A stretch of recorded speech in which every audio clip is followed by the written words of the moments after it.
Good afternoon, my dear friends. It's Sunday, and what do we do on Sunday? Let's share our plants, success, or disaster stories. We all have them if we do a lot of gardening. I sometimes have my garden looking fabulous, and other times it looks a little on the sad side. But I do like to share them, and I do try to share them at least every week or so. So make sure you go back and check out some of my past ones also. And my hostess for this wonderful is Janine. Please go check out Janine's channel. She is wonderful. She comes up with great gardening tips and shares her disaster stories and success with you. And poor Pat's Garden Life is another great co-hostess, and she is awesome. Please go check her out. We're going to be talking about my goldenberry plant and about my mint plant. Oh yeah, mint. Let's see what you think. Oh no, my beautiful goldenberry is under attack. Oh, I can't believe it. My granddaughter came over and says, "Grandma, you notice you have an attack on your goldenberry, don't you?" "What do you mean?"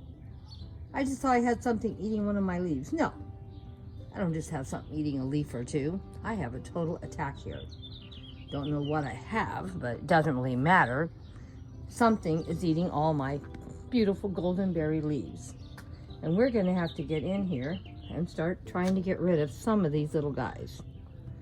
Pick up the leaf, and what do you see? Oh no! So I'm going to carefully get rid of these bugs and eggs. I have my trash bag ready, and I have my trusty nippers here, and I'm going to go over here and try to trim some of these leaves off carefully and put them in my trash bag. We definitely need to get some trimming done, and I may be trimming a little harder than I thought. Looks like I have a pretty big infestation here. Maybe if I do a little each day. I hate to cut too much at one time, but looks like I may need to do some serious cutting. I have a really bad time here. The plant's quite large, so even if I do a major haircut today, I still will have plenty of goldenberries this year. And this isn't the only goldenberry plant I even have in my yard, but why let this get these bugs everywhere on every one of my plants? Okay, let's get busy and let's get trimming. Well, I have these in a bag, and I did check the underleaves of quite a few, and I'm not saying I got them all, but I got quite a few. I'm just going to close them up, seal these leaves up so they can't escape, and I'll come out here every couple days and do some more checking on these plants. See by the bag that there's something green slimy all over it. When I was cutting these leaves off very, very carefully, I noticed something green was getting on my hands and skin too. So I don't know if I'm killing the bugs just by moving things around or what. And they're so full of the green leaves that it's turning things like a green mush. Because the leaves themselves aren't mushy. So I don't know. You guys that know a lot about gardening know more than I do. But anyway, I did collect a lot of wonderful eggs in this bag to be thrown away. So thank God to my granddaughter that realized I had a problem before it ate up the whole plant. And I did leave some of the leaves that they've eaten on because there was no eggs on them. But I will keep coming out and checking every couple of days and keep trimming on this plant. It looks super healthy, and it really is holding up under this invasion the best it can. So hope it is a success and a disaster. The success that this beautiful plant is still alive and looking so healthy. And the disaster was being attacked by those mean old bugs. But because I have a granddaughter that got right on top of it, she saved this plant, hopefully. And just to show you how healthy it still is, look at how beautiful most of the leaves are. Like I said, this one here looks terrible, but I did check the underside and there was nothing there, no bugs or eggs. But you can see there's plenty of fruit. Look at all the fruit that is ripening under these beautiful leaves. So I'll keep coming out and checking every few days and see if we can get rid of some more of those pesky bugs.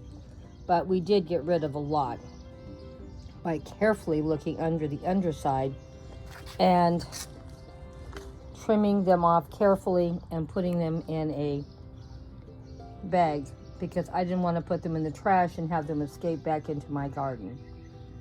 Well, let's go see what other disasters Grandma's got. Now, it just depends what you call a success or a failure, because this could be considered both. This here is mint. And of course, that same granddaughter that keeps telling me about all my problems says, Grandma, do you know this plant is very, very invasive? Well, I guess I knew it was moving along here really well in my flower bed. So it wasn't like I was totally blind or stupid. But I don't want it to be a whole garden full of mint either.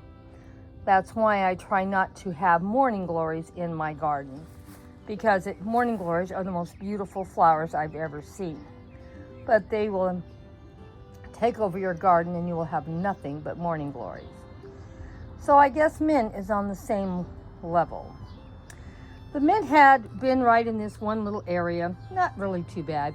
Then it moved into the lawn, because it may not look like it, because it gets mowed every week. This is mint.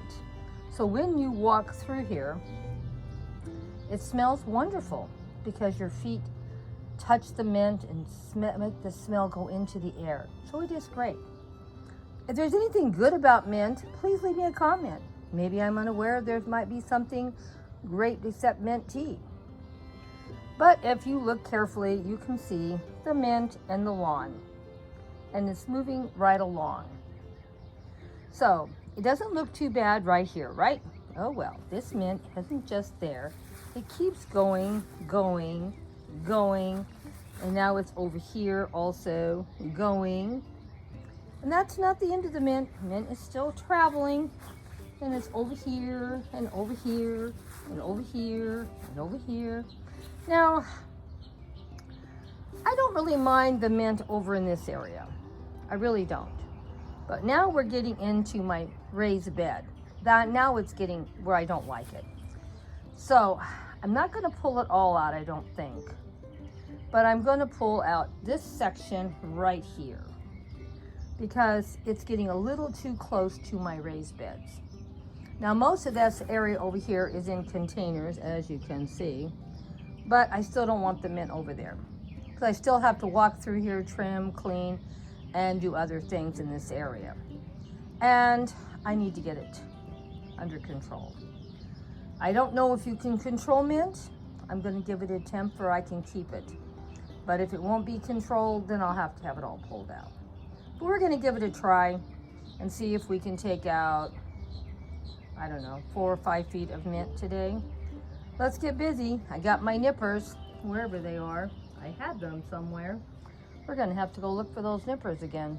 Well, this was a lot harder than I thought. So I did a serious trim on it, as you can see. We're going to do some more trimming, so we're not done. But there's no way I can get this out with cutting. It has to be dug out, and because I've already discovered that. And I can't dig anymore because of my age and my balance. So I'm going to have to wait until the gardener shows up on Wednesday, so that you won't be seeing the finished results until next week. But next week, hopefully we will have all this dug out from about right here to about right there, about 4 or 5 feet of mint. I'm going to do some more cutting on it for when the gardener comes. He knows exactly where I want it dug out from. Hopefully he's not going to dig out my carrot here. Let me share with you how pretty my carrot is looking. Isn't it beautiful? So we'll see. We'll see what we get done. If the carrot goes, it goes. Thanks so much for coming by for my wonderful post every week for my success or disasters in my garden. And please keep coming back. I really appreciate all your comments and support. Now let's go check out our wonderful hostess of this wonderful post.